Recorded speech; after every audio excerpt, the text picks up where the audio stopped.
आपने हमेशा इस बात पर बल दिया कि संसद में व्यवधान एक सीमा के बाद सदन की अवमानना के बराबर होता है।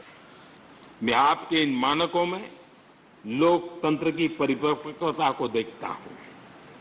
पहले समझा जाता था कि अगर सदन में चर्चा के दौरान शोरगुल होने लगे तो कार्यवाही को स्थगित कर दिया जाता है, लेकिन आपने संवाद, संपर्क और समन्वय के जरिए न सिर्फ सदन को संचालित किया बल्कि उसे प्रोडक्टिव भी बनाया। सदन की कार्यवाही के दौरान जब सदस्यों के बीच कभी टकराव की परिस्थिति पैदा होती थी तो आपसे बार बार सुनने को मिलता था, let the government propose, let the opposition oppose and let the house dispose. इस सदन को दूसरे सदन से आए विधेयकों पर निश्चित रूप से सहमति या असहमति का अधिकार है। यह सदन उन्हें पास कर सकता है, रिजेक्ट कर सकता है या अमेंड कर सकता है, पर उन्हें रोकने की, बाधित करने की परिकल्पना हमारे लोकतंत्र में नहीं है।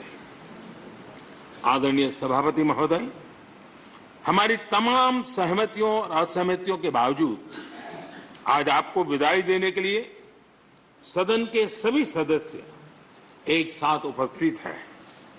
यही हमारे लोकतंत्र की खूबसूरती है। ये आपके लिए इस सदन के सम्मान का उदाहरण है। मैं आशा करता हूं कि आपके कार्य, आपके अनुभव आगे सभी सदस्यों को जरूर प्रेरणा देंगे। अपने विशिष्ट तरीके से आपने सदन चलाने के लिए ऐसे मानदंड स्थापित किए हैं जो आगे इस पद पर आसीन होने वालों को प्रेरित करते रहेंगे। जो लेगेसी आपने स्थापित की है, राज्यसभा उसका अनुसरण करेगी, देश के प्रति अपनी जवाबदेही के अनुसार कार्य करेगी। इसी विश्वास के साथ आपको पूरे सदन की तरफ से, मेरी तरफ से अनेक अनेक शुभकामनाएं देता हूं और आपने देश के लिए जो कुछ भी किया है, इस सदन के लिए जो कुछ भी किया है, इसके लिए सबकी तरफ से ऋण स्वीकार करते हुए मैं आपका धन्यवाद करता हूं। बहुत बहुत शुभकामनाएं। श्री मल्लिकार्जुन खड़गे जी, लीडर ऑफ अपोजिशन।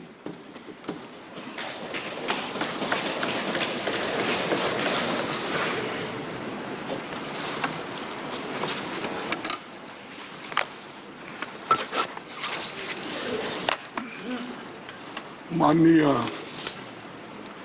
सभापति जी,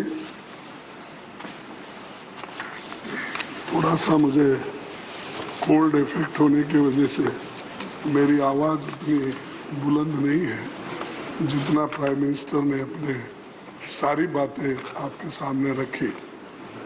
और ये ऐसा भी होता है, जो पहला वक्ता बात करते हैं, ये बफे सिस्टम टाइप, जो पहले जाते हैं पंक्ति में उनको ज़्यादा खाना मिलता है, जो बाद में वहाँ पर जाएंगे थोड़ा फिर उधर इधर की बातें बोलते हैं।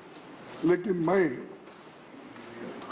आपके सामने चंद बातें रखना चाहता हूं जो मैं खासकर आपसे एक 30-40 साल से अपनी पहचानत है।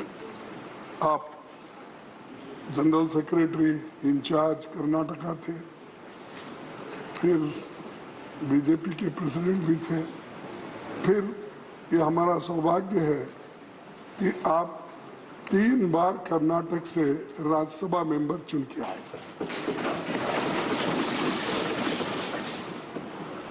तो सभापति जी, विचारों के इस सदन राज्यसभा के चेयरमैन के रूप में आपकी विदाई के मौके पर मैं चंद बातें रखना चाहता हूं।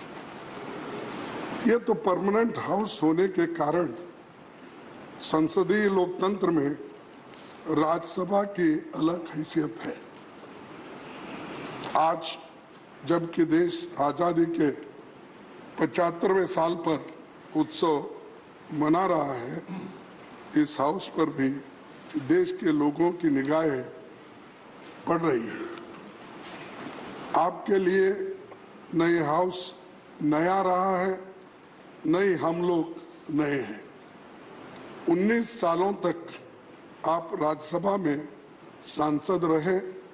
आपके साथ हमारे लगाव का एक दूसरा भी कारण है, जो मैंने पहले ही बताया कि 3 बार राज्यसभा के सदस्य आप चुने गए कर्नाटक से। आप छात्र जीवन से ही राजनीति में एक्टिव रहे। जय आंध्रा आंदोलन चलाने से लेकर अब तक अपने लंबे राजनीतिक जीवन में आपने कई भूमिकाएं निभाई। 1978 से 1985 के बीच 2 बार आप आंध्र प्रदेश के विधानसभा सदस्य भी रहे।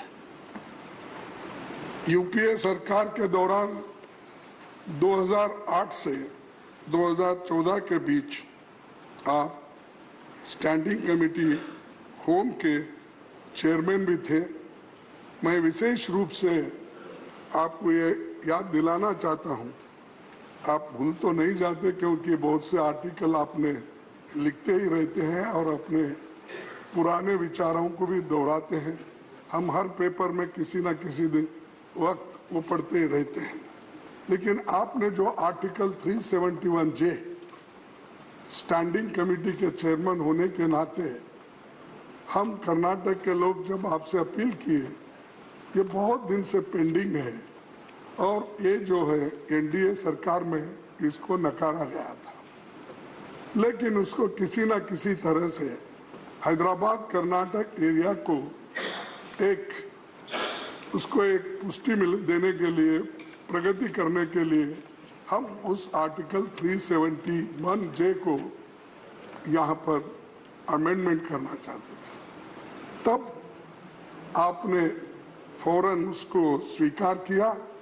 यहाँ तक भी यहाँ पर ऑफिस नहीं था तो हम लोग कर्नाटक भवन में जाके जो चीफ मिनिस्टर थे उनको भी बुला के हम सभी बैठकर उस आर्टिकल 371 जे को आपने स्वीकार किया और वो अमेंडमेंट के रूप में इस सदन में उस सदन में आया। ये भारी जो यूपीए सरकार में जो वायदा किया था वो निभाए, उसके लिए आपका भी मैं धन्यवाद करता हूं। और जो लोग अच्छा काम करते हैं अगर वो याद नहीं करेंगे तो अच्छा नहीं लगता। आपने बहुत बड़ा काम करने के लिए हमको हिम्मत दी और सपोर्ट किया। राज्यसभा में आपने 11 अगस्त 2017 को सभापति के रूप में अपने प्रथम भाषण में कहा था कि मुझे सभा के दोनों पक्षों की संवेदनाओं, नियमों, मेंबर्स के अधिकारों, विशेष अधिकारों और भावनाओं और कुछ अवसरों पर उनकी हताशा की जानकारी है। आपने अपने स्तर पर प्रयास किया। कई तरह के बदलाव की कोशिश के लिए आप सक्रिय रहे।